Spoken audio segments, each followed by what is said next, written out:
Okay, well, I do agree it's absolutely necessary, and I'm glad we do it. But as I said, I specifically asked this question, and none of the staff members were able to answer me how we actually measure our daily activities, what we do for our daily mission, how we go out there and solve crime and help people, how we measure those things against our stated values, our vision, our mission, such as all of our computer problems that we have, which seem to be ongoing, and it absolutely contradicts how we're going to use the top technology to help us do our job better. I mentioned 6 months ago that for us to do that, we're going to have to get rid of this migration, because it absolutely made everybody's laptop a paperweight. Yet that suggestion wasn't considered, and we just kept going with the very poor system. It was considered, Bob, and we're just in the process of purchasing everyone a new laptop. The laptops we have are archaic at this point. They don't handle the software, they don't handle the new systems, and we've gotten funding from the federal government to replace all the laptops in the sheriff's office. So that problem is solved. But while you're talking about technology, and we hear about records management systems, and I'm in full agreement with you. We have an archaic system with redundant entry, with redundant systems. I went out and got a grant for a consultant from the federal government to come in and review our system. We have, the county's foundation is so archaic that it won't support modern software systems. If someone were to give us a system tomorrow, it's not like a lamp you plug into the wall and turn the switch and the light bulb comes on. It's a very complex issue, and it's a very expensive issue, and we're going to look at alternatives like cloud storage of data. We're using this grant as a foundation to move forward to replace the system and get something that's far more efficient. I moved to do this in 2008 to get funding to replace the county system, and at that time, I've got plenty of documentation here with me tonight, that the county's auditor, treasurer, and assessor system was on the verge of collapse. So they moved our priority back until that could be addressed in a multi-year fashion. I'm told we're next up. I've talked to 3 of the 4 county executive candidates, the people that are interested in replacing Executive Kremen, and I just haven't had an opportunity yet to speak to the 4th. And I said, my number 2 priority, not only for the sheriff's office, but I see it should be important for any county council or any county executive candidate, is addressing the archaic technology in county government. And the 3 that I've spoken to thus far have agreed to make that their second highest priority as well, with replacing the jail being the first. So just to clarify, you said our computer I'm systems are sorry, already but solved. I think we went for the cycle on that Okay. one. Okay, thank you, Bill and Bob, for that. Steve, number 2. The question is going to be for Bill. We've heard a lot tonight about declining crime rate, declining crime rate, and I agree. Although actually in unincorporated Whatcom County, crime rate went up in 2010. I can see that we've had a declining crime rate. As a matter of fact, statewide, we've had a declining crime rate since the 90s. Nationwide, we've had a declining crime rate since the 90s. The one thing that we've also had, though, is for the last 4 years, when we measure our successes, we have declined in our ability to clear index crime.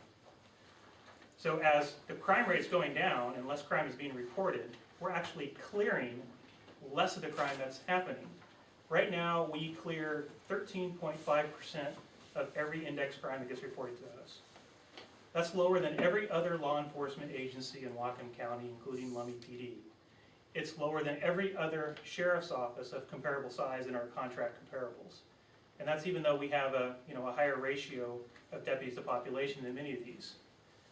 My question to you is, what do you think the reason for that is? We have put a focus on clearing serious crime. Certainly shoplifting is a Part 1 crime. Minor thefts are a Part 1 crime. I tell you what, it's a higher priority for me to find out who killed Mandy Stavick in 1989. Solving serious crimes involving the abuse of children, involving crimes of violence, involving domestic assault, that's where we put our priorities. And comparing where we are with the comparable counties that you've mentioned on your website, Steve, we're 25.5% lower than the comparable county with the next lowest rate, and we're 41.5% lower than the comparable county with the highest rate. So there's no other county in the teens. They range from 39.8 being the state average, to 29.9 in Skagit. We're at 17.4. Nobody comes close. So I'm real happy. And our percentage of drop from 2005 to 2010 is 35.1%. And that again is a higher drop in crime than any of the comparable counties you list in your literature. And we also have the lowest crime rate in Whatcom County by far. We have the city of Bellingham is 52.2, Blaine is 35.5, Everson 21.2, Ferndale 36.5, 21.6, and Linden 31.1, and Sumas we're at 17.4. The county average is 36.9. I'm really proud of our deputies and the work they do in preventing crime. My response would be, you didn't answer my question. Again, we're talking about crime rates and trends that, there's a myriad of factors that go into that, and I'm no way, shape, and form trying to take away from the jobs that our deputies do. I appreciate everything that they do. I have specific reasons as to why I think it is. I don't think it's been a priority, and I think that funding and training towards that aspect has been diverted to other places. So, but my question is to you, why do you think that we have the lowest solve rate of any other law enforcement agency in Whatcom County? I think Which would include- we have put a focus on not building numbers on shoplifting cases and minor thefts. We put it on crimes that really affect people's lives. People that abuse children, people that rape, people that break into people's homes. That's where our focus is, and those are the crimes that we're preventing. For every crime, I'd much rather spend my time preventing crime than solving it after it's occurred, particularly with minor crimes. Thank you, Bill. The next question is yours to ask. Sure. I think I've got a total of 3 questions. Yes, sir. Okay, I've got another one for Steve. You appeared on the Joe Tian Show and indicated that Whatcom County Sheriff's Office has 14 fully administrative positions that are not involved in arresting criminals, and that members of the special response team spend 20 hours a week training. Can you identify those 14 administrative positions that are not involved in arresting criminals? Tell me how you calculated 20 hours a week for SRT training, and have you made the statement to SRT members that if you're elected sheriff that you're going to eliminate the SRT team? So you want me to answer all your questions? Or one specific? Sure. I'll address them all. Thank you. As far as the Joe Tian shows, you're right, I did make a misstatement, I said 20 hours a week, I went back and reviewed that. It's clearly a misstatement, I meant 20 hours a month. And I actually, you didn't have access to it, but our local blog that the guild has, I addressed that issue on that a long time ago. So yeah, I certainly agree. 14 administrators, there's 7 command staff, that would be the sheriff, the under-sheriff, the 3 chiefs, and the 2 lieutenants. And then we had, I don't think that I said 14.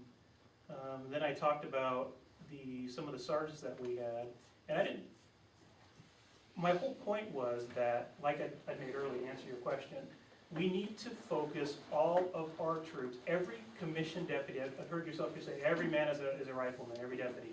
I just don't believe that's the case. I don't see Lieutenant Rossmiller out there helping arrest people. I don't see any of the chiefs out there helping arrest people. On occasion, I will actually see them out there, but generally speaking, no.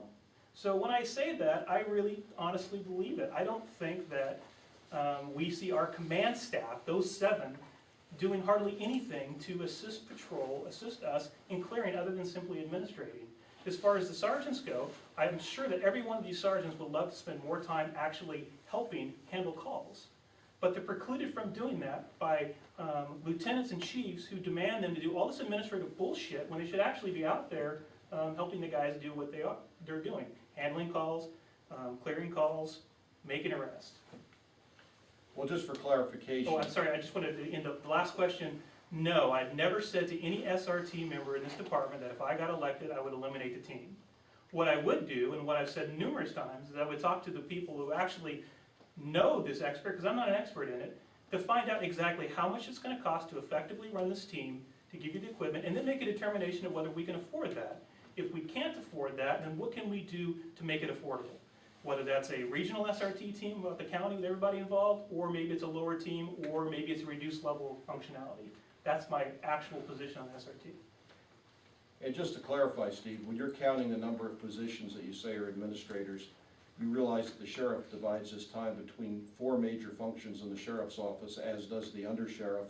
And the number of chiefs we have is a chief criminal deputy, 2 lieutenants, and I think we have the lowest ratio of management per officer or deputy of any law enforcement agency in Whatcom County.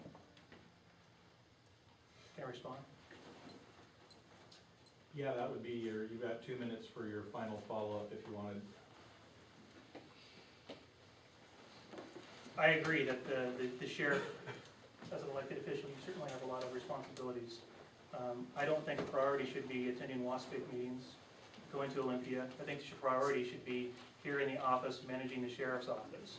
And although you are a very busy person, I don't think it's outside of the sheriff's position to actually go out and handle a call, actually take an investigation from start to finish, to get a grasp and handle on what we're actually doing. It's one thing to go out and ride with the sergeant or ride with the deputy, and I applaud you for that. I'm glad that you're doing that. But it's another thing to actually go out there and handle calls. So on a day shift, when these guys are getting their asses kicked on patrol, and we've got administrators in the office running around doing a circle jerk, why aren't they out there helping? Why? I'm a detective. Hell, I'll go out there and handle calls if we got 3 guys on. But there's no emphasis on that. It's like, well, we've been doing it forever. We've never increased our minimum staffings in, hell, 20 years, as far as I know. It's probably been longer than that. So again, get the staff on the road, helping out their executives. The 40-hour work week is a joke. If you want to take the position of lieutenant, you want to take the position of chief, you want to take the position, then you should be expected to work more than 40 hours in a week, or until you can get the job done. If you can do that in 10, great. I just don't see that happening. Do I have a response to that or not? I think we went the cycle on that, Bill. Sorry. Okay, so Bob, your second question. Well, this one can only apply to Bill. Years ago, you began an organizational improvement effort that has seemingly been abandoned.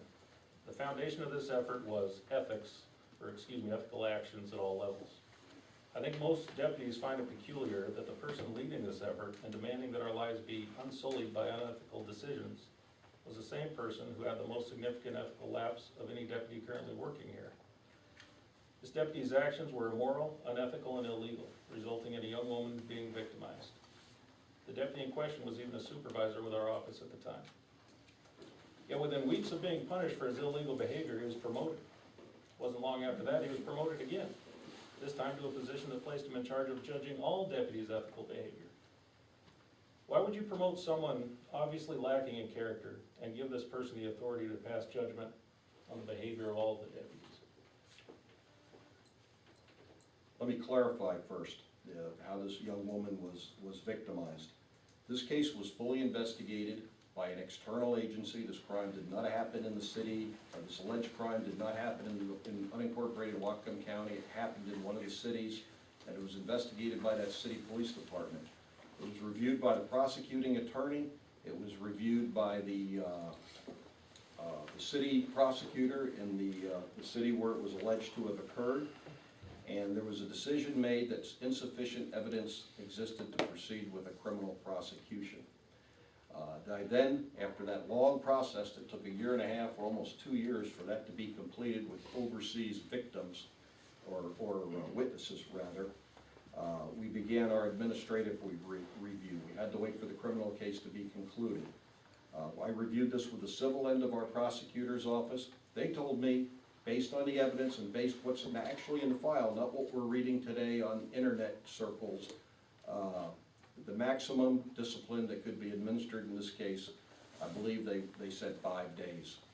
And I think I gave double or triple that, if my memory serves me right. This person was very candid. He admitted that he had a lapse in judgment, that he made a serious mistake.